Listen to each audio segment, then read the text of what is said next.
गुरुर्विष्णु गुरुर्देवो महेश्वरः गुरुर्साक्षात् परब्रह्मः तस्मै श्री गुरुवे नमः। गुरुर्ब्रह्मा गुरुर्विष्णु गुरुर्देवो महेश्वरा गुरुर्साक्षात् परब्रह्म तस्मै श्री गुरुवे नमः।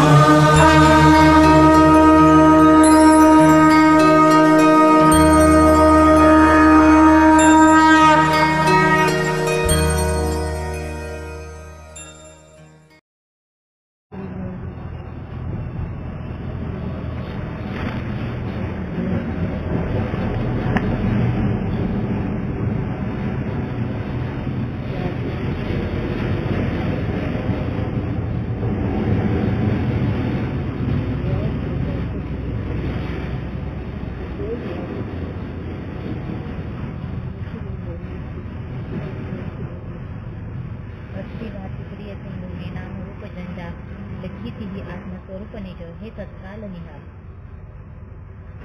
षट वैदिक वाक्य के तात्पर्य के लिंग। आता वैदिक वाक्य त्याला वैदिक वाक्याचं आता बिनचूक कळून घ्यायचं असेल तर 6 लिंग तुमच्या वाटतात। याला स्वामी चैतन्य स्वामी त्यांच्याकडे विश्राम केलं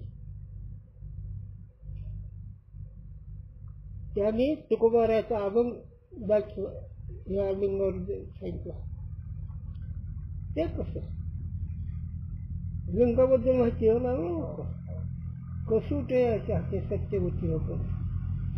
जसं सोन्याचा कस पाहण्याकरता दगड असतात कसोटे याच्या हाती सत्यवती होतं। आता ही कसोटी असणारे वाक्याचं कस बिनचुकानं षडलिंग या षडलिंगातून वाक्याचा अर्थ झालेला बिनचूक असतात म्हणजे षडलिंग लावता आले पाहिजे। साधूच्या वाङ्मयात ही षडलिंग आहेत आणि तिथं षडलिंग बसत आहे ती साधूच्या वाक्याने। साधूच्या वाक्याची परीक्षेची जर कसोटी असेल यायला आता चला आपण लिंग कळलं। आता वैदिक वाक्याचे काय तात्पर्य के लिंग। आता वैदिक वाक्याचे वैदिक वाक्याचं तात्पर्य काय आहे हे लिंगातून तात्पर्य निश्चित होतं। याला एक दृष्टांत स्वामी एक ज्वारीचा ढीक घेऊन गावात मग म्हणते कोणी 4 पोते होईल कोणी म्हणते 2 पोते होईल कोणी म्हणते 5 पोते मोग एक म्हणे असं मोगन काय बोलतो मापच राहून आपण मग त्या मापातून खरं राहील ना।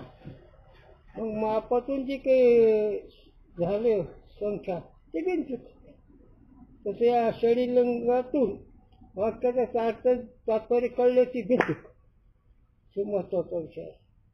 आता तुम्ही आजपर्यंत कधी ऐकले नाही कीर्तन एकाही महाराजांची कीर्तनात हे लिंग नाही दाखवलं। आता त्या लिंगाची माहिती घ्या मग त्याच्या तुम्हाला होणं सांगा। वैदिक वाक्य के तात्पर्य ज्ञान के हेतु उपक्रम संहाराधिक षट है। आता वेदांत वाक्याचे तात्पर्याचे लिंग 6 आहे त्यामध्ये पहिलं एक लिंग उपक्रम उपसंहार। उपक्रम उपसंहार की एक रूपता अभ्यास अपूर्वता फल अर्थवाद आणि उपपत्ती ही 6 लिंग आहेत। ये षट वैदिक वाक्य के तात्पर्य के लिंग। ही वैदिक हे पंचकरण चांगला विषय दाखवला विचारसागर हो। तर टिळकांनी इथं चुकलं त्यांनी 7 केले त्याला उपक्रम सवर एक लक्षात राहून हो टिळक हा त्यांचा विषयच नव्हता शंकन केले जाऊ पण तसं इथं काय लिहिलं उपक्रम पुरवणार अभ्यास पुरवता फल अथवा उपपत्ती आता याच्यामध्ये एक लिंगाचा विचार घेऊ. जैसे आणि हे फार महत्वाचं तुम्हाला हे जर कळलं ना, तुम्ही माझ्या अंगावर परमार्थ बनाव हा विचार करूच नका. अगोदर त्यातली सगळी सामग्री जमा करा. आणि सामग्री जमा केलं ते आपोआपच वेळ होते, काम करता येते असं ते. आणखी दुसरी गोष्ट एक आहे, ही वय तुमचं, आचार तुमचा, ही शास्त्र अध्ययन मनात ठेवण्याची योग्यता आहे. म्हणून बघा तुमच्या हिशोबाने काय कळेल ते. आमचं सामना करतंय विषयानुसार, कारण काही गोष्टी अवघड असतात. आपली शक्ती, आपली उपासना, आपलं हे असल्यावर कडेला गाडी जाते. पण ते ठीक आहे, बघू नको सांगायचे, तिकडेच जाईन मी. म्हणून क्रम उपसंहार शेवटी एक वाक्याचा. इनते वैदिक वाक्यन का तात्पर्य जानिए है. लिंगद्वारे वैदिक तात्पर्य कळले जाते. म्हणून उपक्रम उपसंहारात तुम्हाला एक विषय सांगतो. परमार्थामध्ये आरंभाला देवाचं नाव आणि शेवटला देवाचं नाव. उपक्रम उपसंहार साधलं का नाही? परमार्थिक साधनामध्ये अगोदर देवाचं नाव आणि शेवटला देवाचं नाव. रामकृष्णारी कीर्तनाचा आरंभ आहे. आणि जय विठ्ठल म्हणजे रामकृष्ण जय विठ्ठल दोन्ही एक वाक्य आलं का ना, त्याला उपक्रम उपसंहार म्हणावा. म्हणून परमार्थामध्ये उपक्रम उपसंहार त्याच्यातच आहे. आणि प्रपंचामध्ये उपक्रम एकीकडे, उपसंहार एकीकडे. प्रपंचामध्ये उपसंहार होतच नाही, एक वाक्याचं होतच नाही. उपक्रम करता एकच आणि घडते तिसरंच. नको तो विषय सांगतो. हे माझं चिंतन ह्या खेड्यापाड्यात जाऊन सगळं विस्कळीत झालं. शास्त्राचं नियमाप्रमाणे बोलणं थोडं, इतर कळू नकाचं बोलत राहतो. आणि ती लागली सवय गदळ. ते काय खरं काय का हा, तरी पण शाणे लोक म्हणतात नाही, ऐकू द्या आम्हाला. हो ना, ते नारायण डॉक्टर मला त्या पोरा ते म्हणजे आम्हाला आजेवान काही कळलं नाही. ते म्हणजे तुमच्याकरता नव्हताच विषय, तो माझ्याकरता होता. काय नाही सांगितलं, वरती प्राकर म्हणजे काय, याच्यावर 2 शब्द बोललो, 15 मिनिटे झालं.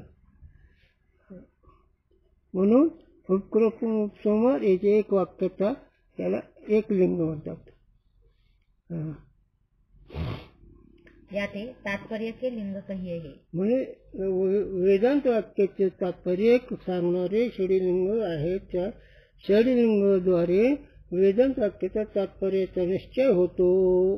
आणि हे निश्चय झाल्यानंतर तुम्ही खरंच श्रवण केलं असं सिद्ध होतं. षडलिंगाद्वारे वाक्याचा बिनचूक कळलं, त्याचा निश्चय झाला ती खरंच श्रवण.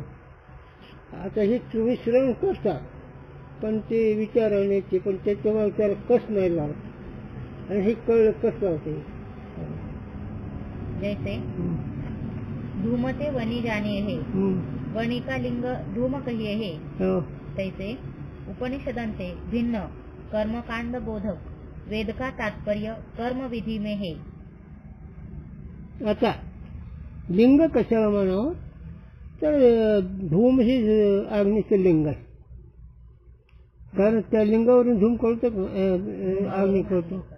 तसं हे षडलिंग वेदांत वाक्याचे, मग ते कर्म असो, उपासना असो, ज्ञान असो, त्यात ते दाखवतात. हे निश्चित असेल.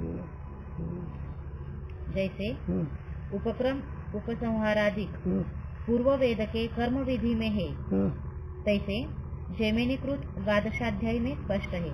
आता उपक्रम उपसंहाराधिक कर्मभूमीमध्ये जैमिनी त्याचे काही ग्रंथ आहे, त्याच्यामध्ये पहिले सुरुवात केलेली आहे. ते कसं, अथा तो धर्म जिज्ञासा ही वाक्य आहे पूर्वमीमांसेचं.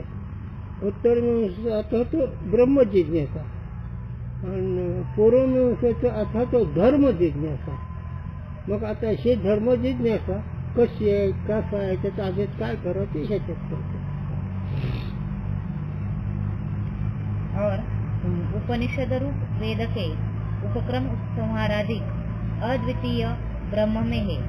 आणि उपनिषद जी 10 उपनिषद ज्ञानपर आहेत तर त्याच्यात षडलिंगद्वारे त्या 10 उपनिषदामध्ये तेव्हा अद्वैत तत्वज्ञान सांगणारे उपनिषद त्याच्या तात्पर्य कशामध्ये ज्ञानामध्ये ना अद्वितीय ब्रह्म अद्वितीय ब्रह्मज्ञानामध्ये. हा तर अद्वितीय ब्रह्म हे सांगण्यामध्ये ज्ञान नाही अद्वितीय ब्रह्म सांगण्यामध्ये. याते अद्वितीय ब्रह्म में जिनका तात्पर्य है. म्हणून षडलिंगाचं तात्पर्य जर असेल तर अद्वैत ब्रह्म सांगण्यामध्ये त्याचा प्रत्येकाचा विस्तार आहे पुढे. जैसे छांदोग्य के षष्ठाध्याय का उपक्रम कहिए आरंभ में अद्वितीय ब्रह्म है और उपसंहार कहिए समाप्ति में अद्वितीय ब्रह्म है ना. कोणतं छांदोग्य उपनिषद.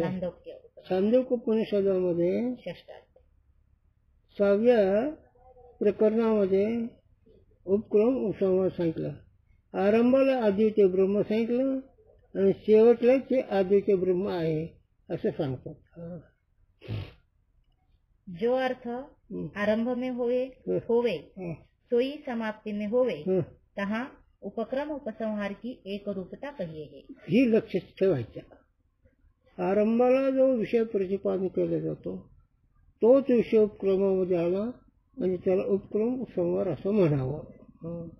मग आता तुमचं उपक्रम लग्नामध्ये ब्यान तुतारे फटाके हे सगळं आनंदात उपक्रम झाला. हा उपसंहार कशाचा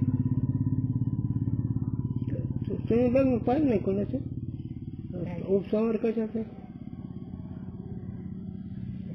सांगा ना. आहे का नाही.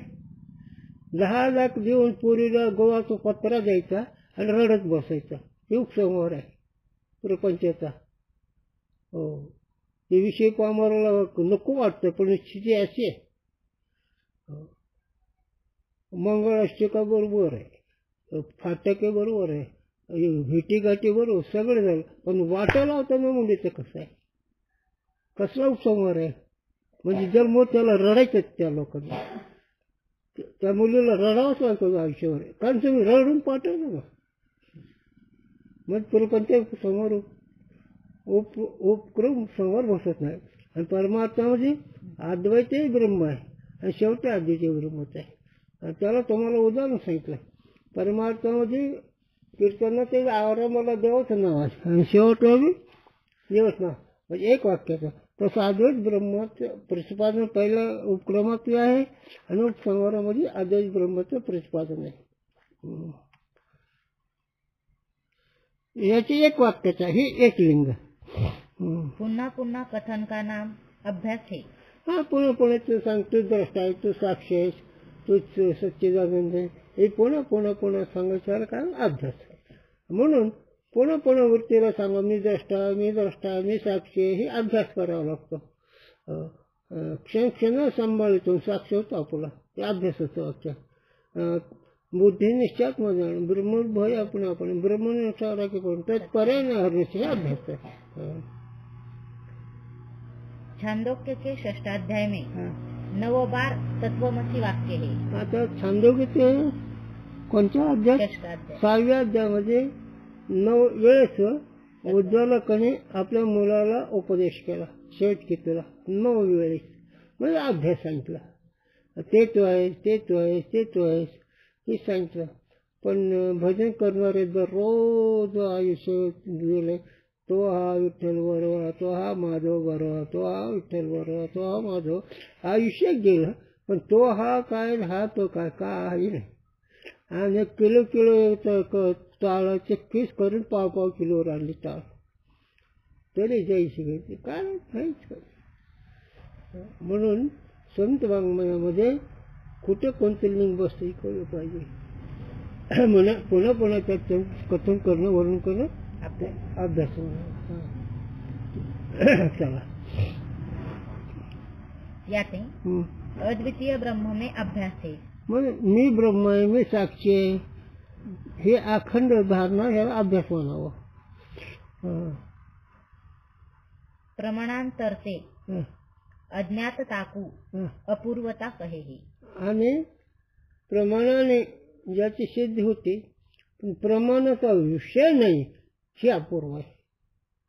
कोणाही प्रमाणामध्ये कोणत्याही प्रमाणाला ते ब्रह्म विषय होत नाही. म्हणून काय सांगतो मला, जीवनमुक्त पुरुष लवकर कळत नाहीत, ती अपूर्व आहे.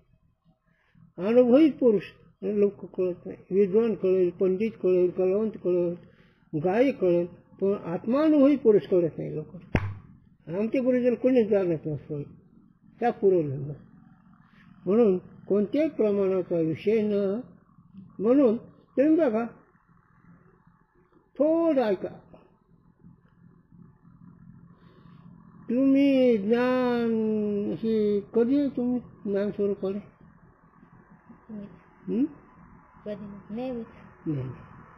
नेहमी सतत. ते कसं कळलं? प्रमाणाचा विषय आहे का? अपूर्व. नीट लक्षात ठेवायचं. म्हणून अधिष्ठान म्हणून परेवणी परे वैखरीने दोरे, आणि दोरेहून दोरे ब्रह्म आहे. हो, म्हणून अपूर्वलिंग हे दाखवतो, तो प्रमाणाचा विषय नाही आणि तो नाही असं नाही. आणि हे तर नास्तिक गेले, अर्धवट शाणे गेले अपूर्वलिंगामध्ये. नास्तिक म्हणजे ती काही नाही तर जगही नाही, देव बी नाही, गेले शून्यात. अपूर्वलिंग कळलं नाही. आणि आमच्या गुरुजींनी सांगा, कसं बोटाने दाखवू तुला, घ्या नको गुरुच्या मुला. ब्रह्म हे बोटाने दाखवायचं म्हणजे प्रमाणाचा विषय नाही. बरं, त्याला गुरुजी दृष्टांचे असतात. पतीवरचा कोणत्या जातीचे, कोणत्या रंगाच्या नाही म्हणून कोणत्या समाजातली, कोणत्या नावाची, कोणत्या रंगाची नाही ना. व्यावहारिक जर काही विषय प्रमाणाची गरज नाही तर अधिष्ठान चैतन्य ज्याची उत्पत्ती नाश नाही त्याला प्रमाण कसं लावतो रे तू? म्हणून परेवणी परे वैखरींदोरी शब्द रहित चैतन्यम शास्त्रम शांतो योमातीतम निरंजनम नाद बिंदू कौलाचितम तस्मै श्री गुरुमान चित्तूच स्वरूप. कोणत्या प्रमाणाचा विषय? प्रमाणाला त्यांनी सिद्ध केलं, प्रमाणाने ते सिद्ध नाही झालं. नाही जाऊ. म्हणून प्रमाणाने नाही सिद्ध. काय चरण आहे मासाचं ते गुह्य तुला प्राप्त कैसे. वेळ जाऊन गेला पुढे ते गुह्य तुला प्राप्त कैसे. अरे वेळ झाला सांगता नाही, एवढं गुह्य तुला कसं काय प्राप्त झालं? म्हणजे वेदाला कळलं नाही. वेद जग सांगू, वेदू काय काय नाही बोल, पण नावाची नाही घेतलं. वेदाने सांगितलं सगळं जगत नाही म्हणजे आमचं तिकडे होतं. त्याला आमचे दर्शन देत होते गुरुजी नरसिंह ते आहे ना त्याचा भगवंताचा अवतार आहे. ते खवळ्यांच्या राक्षसाला मांडले. आता ती वाघ शांत करा म्हणले आई साहेबांनी. ते म्हणली आता आमचे तिथे काही चालत नाही, ते आपलं महिमेत असं आमचं सांगते. आता ते आपल्या महिमेत गेले, आमचं काही चालणार नाही. खवळलेला शिव मग कोणाचं नसायचं. तसं ब्रह्मही खवळलेलं आहे, कोणाला कळत नाही. सांगा ना, ज्ञानोबा कोणाला कळले, तुकोबाराय कोणाला कळले, नाथ महाराज कोणाला कळले, सांगा ना. सगळं उलट दाखवतो ते त्यांना. आणि जर नाथराय कळले ते मुक्त झाले, तर असं कोणी असतं ते. म्हणून ब्रह्म याचं कळत नाही. म्हणून हे का सांगायला लागलो मी, तर ब्रह्म हे प्रमाणाचा विषय नाही, म्हणून तर अपूर्व म्हणावं. मग आता सांगा, नरदेह सुद्धा अपूर्व आहे. पापाचा नाही, पुण्याचा नाही. हो, ह्या नरदेहाची अशी अपूर्वता कळली तर का आंधळ्याच्या हातात कावळा सापडल्यासारखा आहे. आमच्या तुकोबारांनी सांगितलं, पावला हा नरदेह काकत आली नाही, न घडी ते घडू उपाय. या पूर्व आहे नरदेह जर प्राप्त झालं तर. मनुष्य जर कळलं तर अपूर्व लिंग आहे. आणि अपूर्व म्हणजे माणूस काय चिंतन करेल, पण त्याला अपूर्व कळलं ना झालं. या नरदेहाचं एक अपूर्व, त्रिभुवनाचा माल पाणी वाहतो, हे नरदेहाचे ऐश्वर्य आहे. चल आणखीन नाथाची आणखीन पाणी वाहतात. आणि हरिपंडित त्याच्या विरोधात लकणार जीवाचं असतात, त्याचं काय एवढं असतं. म्हणून हे किती मला बोलता येईल, पण तुम्ही कोणाचे विषय नाहीत आणि कोणाचे आश्रय नाहीत. तुम्ही कोणाचे विषय नाहीत, कोणाचे आश्रय नाहीत. विषय झाला तर जड होईल, आश्रय झाला तर हे होईल. आश्रय जर झाला तर काय होईल तिथं सांगितलं नाही. विषय झाला तर जड होईल, आश्रय झाला तर भेद होईल. आश्रय देणारा ना आश्रय मध्ये राहणारा, आणि तुम्हाला भेदही नाही आणि विषय बी नाही. ज्ञातर ज्ञान होईल, नसते तिचे ज्ञान सुका भरले गगन गाळीले. हे अपूर्व. चला, आणि हे सगळे लिंग वेदांत शास्त्रामध्ये या लिंगातून वाक्य निखळलं पाहिजे. या वाक्य ह्या षडलिंगातून वाक्य त्याचा अर्थ काढला पाहिजे. उपनिषद रूप शब्द प्रमाण थे और प्रमाण का अद्वितीय ब्रह्म विषय नहीं, याते अद्वितीय ब्रह्म में अज्ञातता रूप अपूर्वता है ना. कळलं ब्रह्म कोणाला? वेद जाणून गेला पुढे म्हणून आला. एवढा मोठा सर्वज्ञ नाही झाला. म्हणून अपूर्व लिंगाची वही सांगतो. आमचे करवेल गोटी ऐसे नाही झालं वाक्सृष्टी, शब्द सुद्धा नाही. आम्हाला देखेल ती दिटीच नाही. आम्हाला ज्ञानाने कळल्याचं आमचे ज्ञानच नाही. अपूर्व लिंग आहे मौलीची वही. आमची करवेल गोटी अशी झालीच नाही सृष्टी. आमचं वर्णन करणार असे शब्द सृष्टी नाहीच. आम्हाला देखील दिठी नाही, आम्हाला ज्ञान सिद्ध करते ज्ञानच नाही. आणि एवढंच होतं स्वरूप आहे. आणि गोवा मोतामध्ये पचते एवढं दिला विषय सोडून. मग महिन्यावर तुम्ही गोपी सांगणार साहेब बा जाऊ दे, ते तुझे वडील असेच नेले काळाने. किती सांगितलं तरी कळल्यावर मजा. अद्वितीय ब्रह्म के ज्ञानते मूल सहित शोक मोह की निवृत्ती फल कहा है. आता त्याचं फल अज्ञान तर कार्याची निवृत्ती. मूल म्हणजे काय? अज्ञान. त्याचं कार्य काय? दुःख. मग अज्ञान असं तर कार्यच नाही. म्हणजे ज्ञाने अज्ञान नेले, आपण वस्तू देऊन गेले, ऐसे जाणे निवडले, जाणते अशी फलाची व्हावी. कळते का ज्ञानेश्वरी? ज्ञाने अज्ञान नेले, आपण वस्तू देऊन गेलो, मूळ अज्ञान नेलं आणि त्याचं कार्य गेलं. आपण वस्तू देऊन गेलो म्हणजे मी ब्रह्म ही वरती मावळली आणि वस्तू सिद्ध झाली. त्याला फल म्हणावं.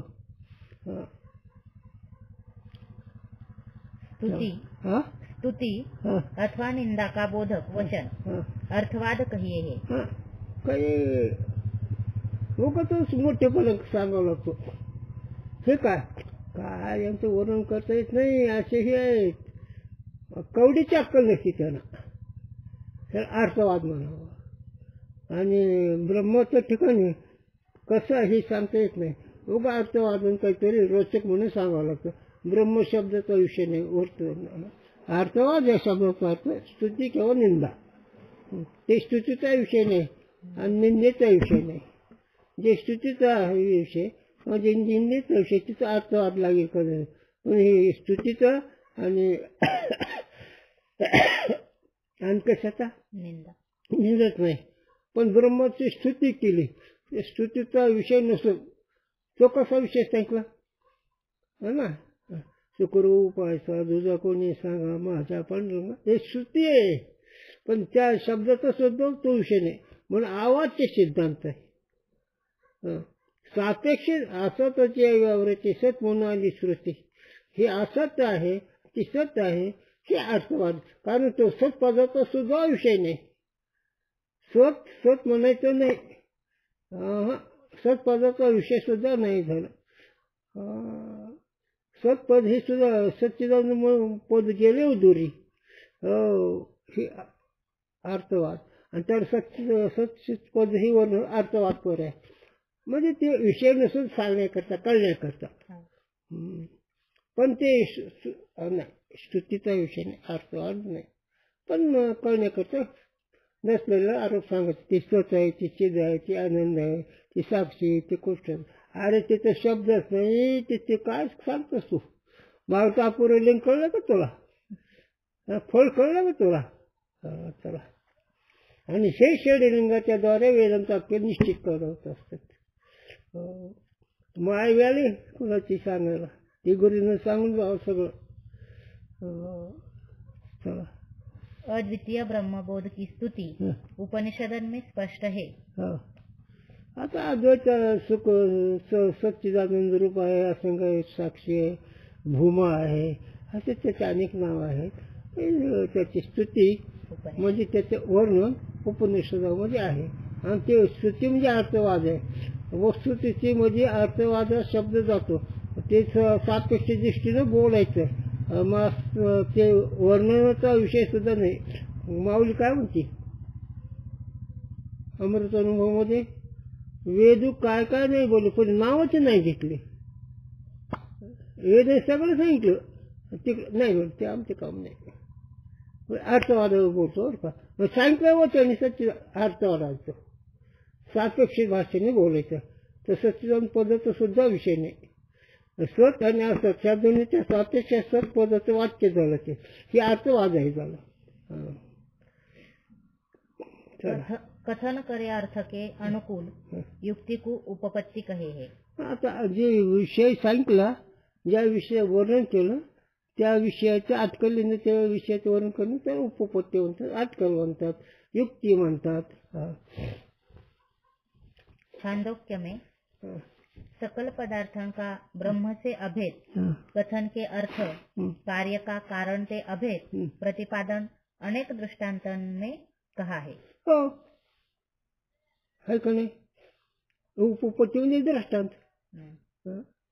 रज्जू सर्प वेगळं नाही, ब्रह्म जगत वेगळं नाही, शरीर सावली वेगळी नाही, साखर गोडी वेगळी नाही, हे उपपत्ती.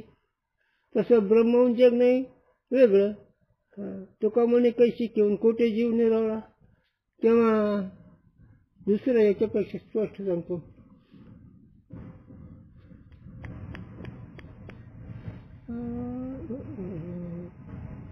उपपत्ती तर येईल पण. म्हणून ब्रह्म अटकलीने सांगावं लागतं. देव कसं सांगावं लागतो, ब्रह्म कसं सांगावं लागतं अटकलीनं. प्रत्यक्षाचा विषय नाही. मग पर्यायने सांगतं ते दुःखरूप नाही, ते विकारी नाही, ते आकार नाही, त्याला शब्द नाही, ते नाही असं नाही. याला जर लक्षात ठेवायचं असेल तर भेदबाधिकतेने अभिसाधक युक्ती ही जर लक्षात आली तर ही उपपत्ती कळेल. दुसऱ्या तरंगाचा विषय आलेला आहे. भेदबाधिकतेने हे याला युक्ती म्हणावं, याला उपपत्ती म्हणावं, याला सहावं लिंग म्हणावं. इस रीति से षटलिंगन से सकल उपनिषदन का तात्पर्य अद्वितीय ब्रह्म में है. अशा रीतीने या षडलिंगाच्या द्वारे अद्वितीय ब्रह्माचं तात्पर्य सांगितलंय. या षडलिंगाने अद्वितीय ब्रह्म कसा हे सांगितलंय तात्पर्य. तो उपनिषदन के व्याख्यान में भाष्यकार ने षटलिंग स्पष्ट लिखे है. आता उपनिषद जे भाष्य केलं शंकराचार्य त्याच्यामध्ये ह्याचे 6 लिंग स्पष्ट सांगितले. 3 में वेदांत वाक्यन का अद्वैत ब्रह्म में तात्पर्य निश्चय होवे है. आणि ह्या षडलिंगाच्या द्वारे अद्वैत ब्रह्म कळले त्याचा निश्चय होतो. निश्चयाकरता षडलिंगाने वेदशास्त्राचा अर्थ कळलं ते बिनचूक कळल्यामुळे निश्चय राहतो, संशय राहत नाही. ज्या अर्थ में वक्ता के तात्पर्य का ज्ञान होवे ता अर्थ का श्रोता को शब्द से बोध होवे है. काहेते शब्द की शक्ति वृत्ति अथवा लक्षणावृत्ति का ज्ञान शब्द बोध का हेतु है. शब्द बोध का नाही, लक्षणावृत्ती का शक्ती वृत्ती. पुंडली हे फार मोठं साधूंच्या ओळीमध्ये अभंगामध्ये खूप आलेलं आहे. हे षडलिंग कळणं फार मोठं महत्वाचं परमार्थामध्ये, म्हणजे वेदांत शास्त्राचा अर्थ बिनचूक सिद्ध करता येतो.